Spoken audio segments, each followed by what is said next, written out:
Welcome back to 243 Outdoors. My name's Josh. Today I want to make a video for you guys on wet tumbling.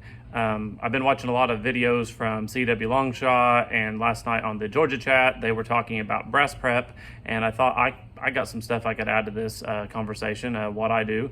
So today I have some 38 special brass. This has been recently fired. We done some shooting this morning, and I was like, I got enough in here that we can deprime it and tumble it. So what we're going to be using today is the Lee Classic Cast Press. We're going to be using the #1 shell holder because that's for 38-357, and we're going to be using the Lee Universal Decapping Die. So we're going to thread this all the way into our press until it pretty much touches the ram.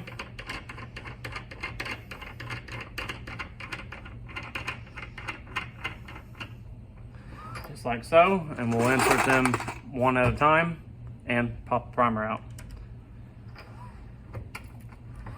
So what that does, it allows the the stainless steel pins to get in there. Get this to focus here. Anyway, get all that black carbon, get all that junk out of there. It does a lot better job cleaning. So let me get a container set up here and we'll decap a few.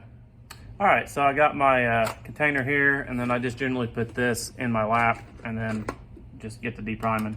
Generally, I'll have my computer going with some YouTube videos or just something to pass the time. You know, it's just when I get bored and nothing to do, I can always deprime some brass. So I deprime all my brass except 9mm before I wet tumble it. Usually there's so many 9mm and they're just plinking loads. I don't worry about it because I don't want to handle every piece of brass.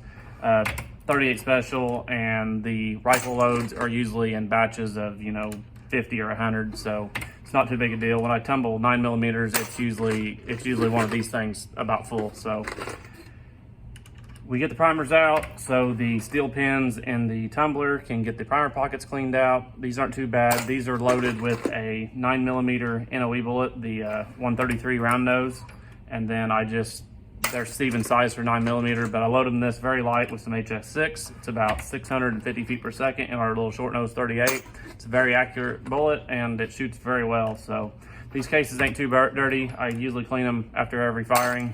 After we go out to shoot, I throw them in a bin that's marked 38 special dirty, and then I have a bin that says 38 special clean once I get them tumbled and dried.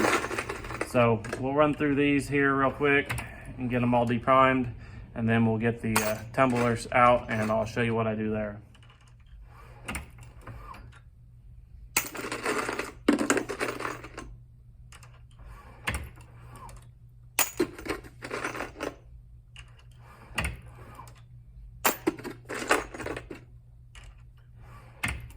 So there's other quicker ways of doing this. If you have the Lee APP press, that is another option for depriming.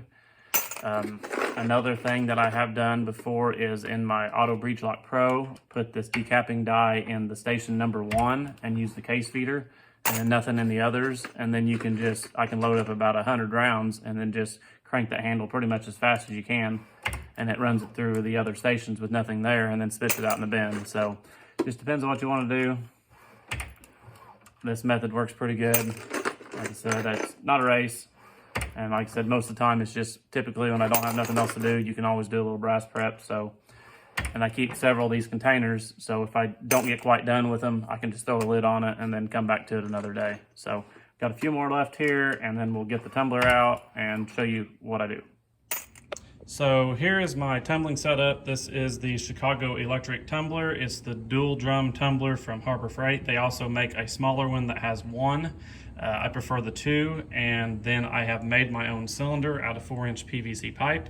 Buy you a little pipe plug and then cap the end, and then one of these inspection deals. And this is also how I powder coat bullets. I do all my shaking of powder coat in one of these. The static it makes is very good. It works very well.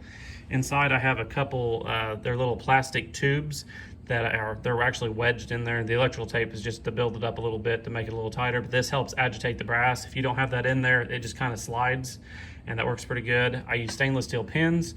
Typically you get about 1 pound of them in an order, and I have about half a pound in here, the other half just being stored in here for now.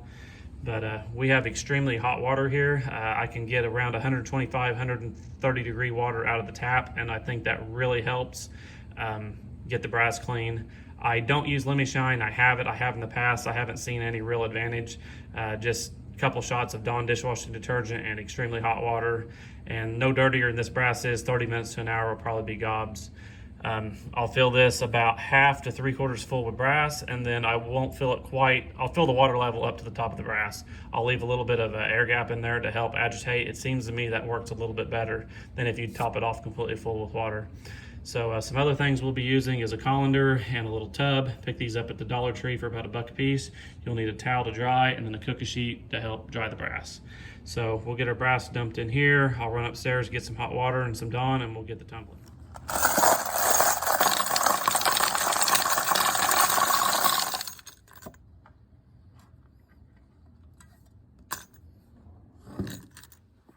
All right, so I got it filled up with water and the brass, and I gave it 2 squirts of Dawn, and we'll put the lid on and we'll get it pretty tight. We don't want any leaks. And then I'll take this towel and dry this container off so it doesn't want to slip or anything.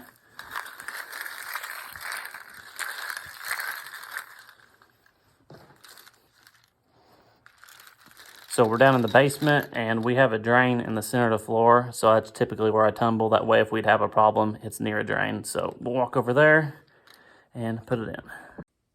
Okay, so we got a plug in here underneath the stairs. We got it set for about an hour, hour and a half, and then we got the tumbler down here by this drain. So all we gotta do is flip it on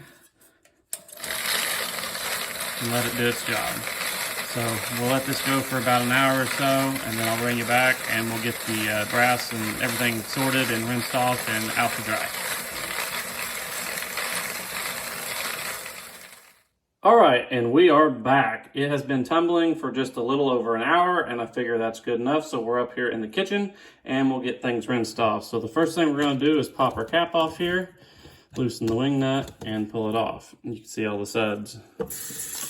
So we'll get that rinsed off, and I tried to do a decent rinsing job here before I pour everything out. So I'll run some water in here and kind of slosh it around. We don't want any of the pins to come out, but right there you can see that dirty black water. So it done a pretty good job, I'm sure. So I'll tip it up, keep my hand, and just try to get the bulk of the water and the nasty water out of it. But you can see the shiny brass in there.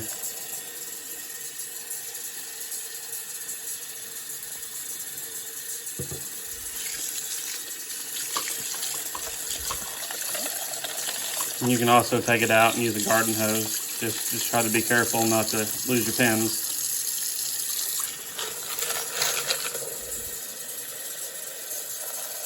So we'll do this 2 or 3 times here, and then we'll dump it all out.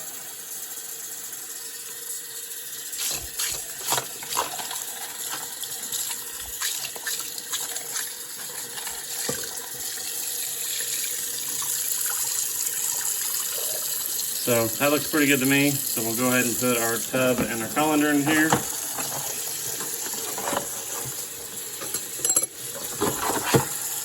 And we'll go ahead and dump everything out.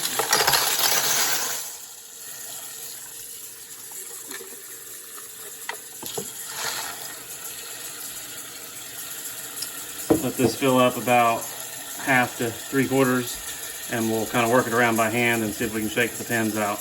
We'll use this colander to separate the pins from the brass. Pins will fall through into the tub and leave the brass in the colander. There's still a little bit of suds, but that won't be enough to matter.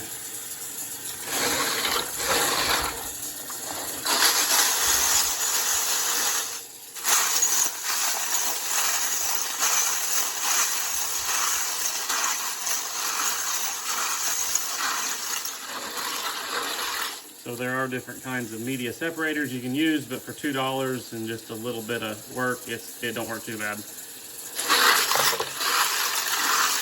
Until you throw your brass down here.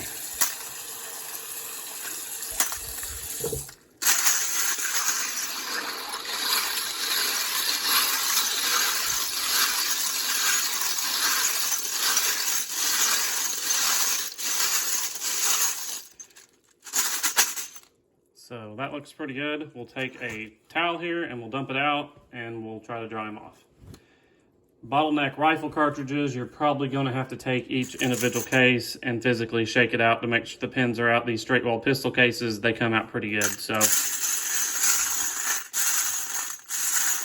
and what don't come out here will be found in the towel. So let me spin the camera around and we'll dump these. All right, so we'll dump these out on the towel.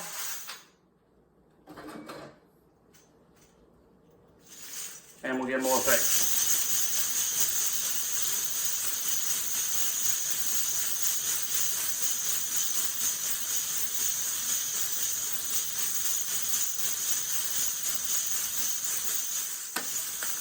Lost one.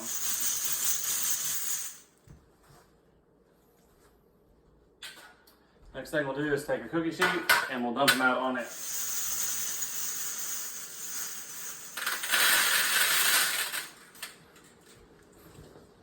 There's 2 or 3 different ways that I dry my brass. The best way is to catch a sunny day and take them outside and let the sun do it. It reflects off this pan and it gets very hot. Another option, you can just leave it sitting here for 2 or 3 days if you're not going to be loading it anytime soon.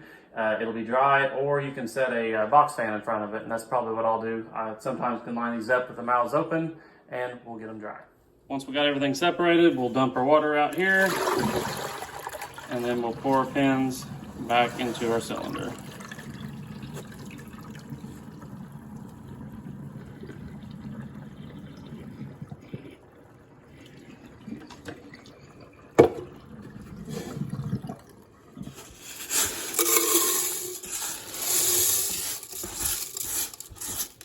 And if you do it right, you won't lose any pins. And if you lose a couple, it's no big deal.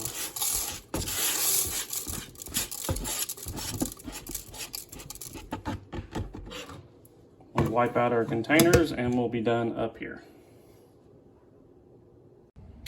So, since it's raining outside, we'll be drying inside, and I have no intentions of loading this in the next couple weeks, so it'll be fine to set it this way. But if I want to dry it a little bit faster, I usually set them out on my cookie sheet, set this box fan in front of it, and turn it on. So I've oriented all the mouths facing towards the fan, and I have a cut-off yardstick. I can kind of line everything up, and this does a pretty good job drying. So that's how we'll dry these cases.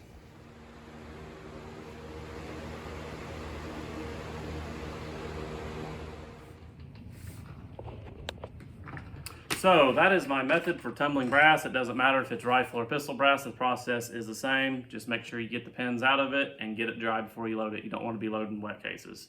So that's all for today's video. Thank everybody for watching, and we'll catch you later.